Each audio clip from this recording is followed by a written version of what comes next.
Évangile de Jésus-Christ selon saint Luc. En ce temps-là, les 72 disciples que Jésus avait envoyés revinrent tout joyeux en disant « Seigneur, même les démons nous sont soumis en ton nom. » Jésus leur dit « Je regardais Satan tomber du ciel comme l'éclair. Et voici que je vous ai donné le pouvoir d'écraser serpents et scorpions et sur toute la puissance de l'ennemi. Absolument rien ne pourra vous nuire.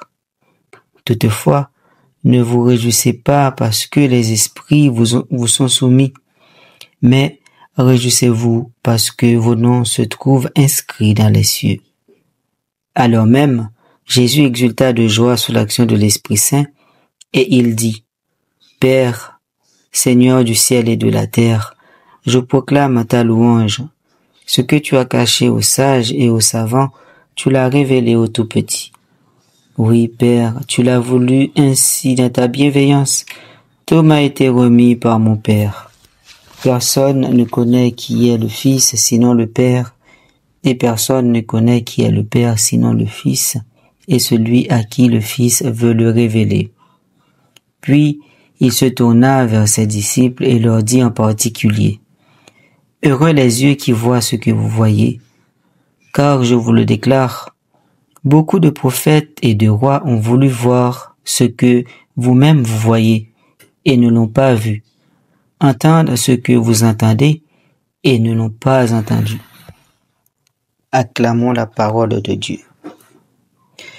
Vos noms sont inscrits dans les cieux. Voilà une assurance que Jésus vient annoncer à ses disciples. Réjouissez-vous car vos noms sont inscrits dans les cieux. Eh bien, frères et sœurs, lorsque nous voyons ceux qui accompagnaient Jésus, bon, il y a Jean, il y a Pierre, etc. Donc, quand on voit ces personnages, déjà dans le fait même que de leur choix, c'était pas forcément des personnages très connus ou qui avaient de grands renommées, des gens un peu comme Saint Paul qui était pharisien, qui avait plein de choses, plein de titres, voilà, qui étaient comblés de tout talent. Et Jésus les a choisis. Il les a choisis parce que déjà, ils étaient destinés à, si je dis ça comme ça, à quelque chose, à réaliser quelque chose auprès de lui, à réaliser quelque chose dans le plan de Dieu. Et les noms, on en connaît beaucoup dans la Bible. Jacob, qui devient Israël qui veut dire Dieu combat. Samuel, Dieu exauce. Là, Joël, le Seigneur est Dieu. Et nous le savons avec Abraham qui devient Abraham, père d'une multitude. Donc c'est pour dire que le nom est important dans la Bible. Mais Jésus va nous montrer encore plus ce que cela peut vouloir dire lorsque notre nom est inscrit dans le ciel, enfin dans les cieux. Et si nous nous rappelons de ce texte de l'Apocalypse qui nous dit que voilà, nos noms sont inscrits dans le livre de vie. Eh bien, frères et sœurs, cette mission qui a provoqué tant de joie chez les disciples les ont permis à découvrir l'essentiel. Jésus leur a dit, eh bien, écoutez, il est bien vrai que les démons vous sont soumis, mais rappelez-vous, l'essentiel dans la mission, c'est que vous êtes choisis. Vous êtes des élus et vos noms sont inscrits dans les cieux. Eh bien, frères et sœurs, peut-être que votre prénom, peut-être le mien ou vos prénoms, je sais pas, porte quelque chose de divin là-dedans. Par exemple, quelqu'un qui s'appelle Joël, peut-être que c'est pas pour rien qu'il s'appelle Joël. Quelqu'un qui s'appelle Raphaël, voilà, Dieu guérit. Donc, le nom, le prénom porte quelque chose, un message. Peut-être ce prénom révèle quelque chose aussi de divin. Eh bien, frères et sœurs, si le Seigneur nous appelle par notre prénom, voilà, nous permet d'avoir un prénom quelconque, eh bien quand même, il y a une vocation, il y a un appel. Il y a un appel là-dedans. Je dirais c'est peut-être pas pour rien que on devrait choisir des prénoms vraiment qui ont du sens. Ouais. Appeler quelqu'un, je sais pas, donner à un enfant un nom composé, donc découper une partie du prénom du père et une partie du prénom de la mère. Ouais, ça sonne bien, c'est joli, pourquoi pas. Mais toujours est-il, il faudrait qu'il y ait un sens. Il est porteur de message, de quelque chose. C'est pas juste de l'artificiel.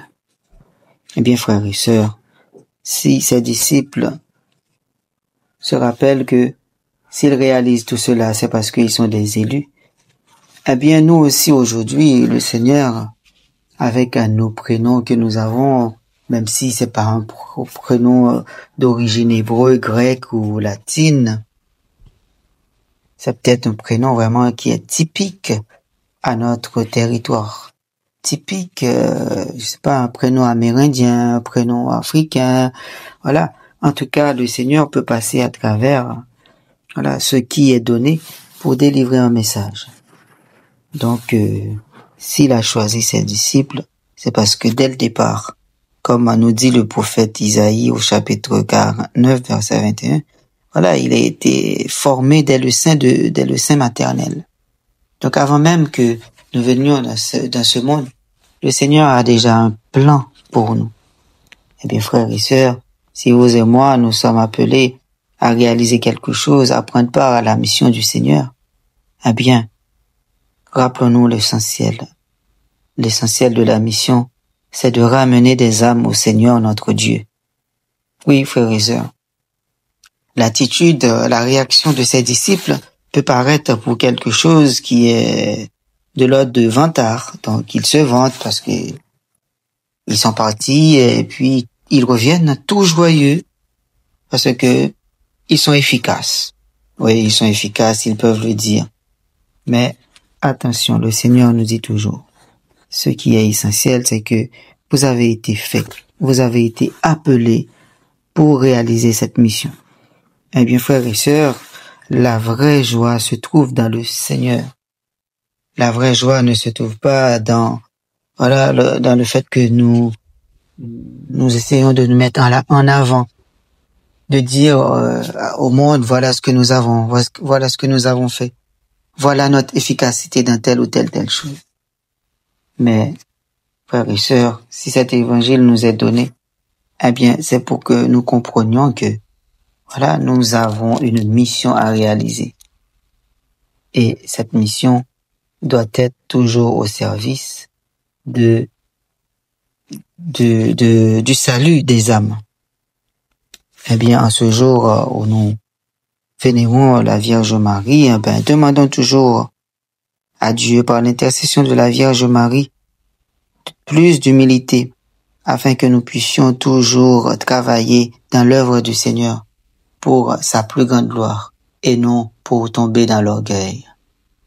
Ainsi que nous pourrons montrer vraiment que nos noms sont inscrits dans les cieux. Amen.